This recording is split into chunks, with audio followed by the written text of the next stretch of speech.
Hello বন্ধুরা, এখন দিদি যে ক্যান্ডেলটা এনেছে সেই ক্যান্ডেলটা মা ভেঙে নিচ্ছে। কি সুন্দর খাজা খাজা দেখতে, এইগুলো খেতে আমার বেশ ভালো লাগে। গলে গেলে আমার একদম ভালো লাগে না, আর আগে তো আমি একদম খেতে পারতাম না, এখন তবুও আমার ভালো লাগে। কি সুন্দর দেখতে লাগছে। মা ভেঙে নিচ্ছে।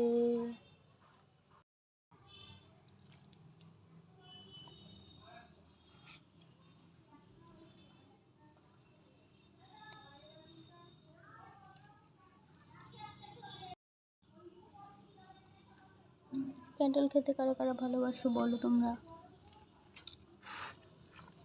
ক্যান্ডেল খাওয়ার পর এই ক্যান্ডেলের দানা দিয়েও কি দারুণ দারুণ রেসিপি হয়।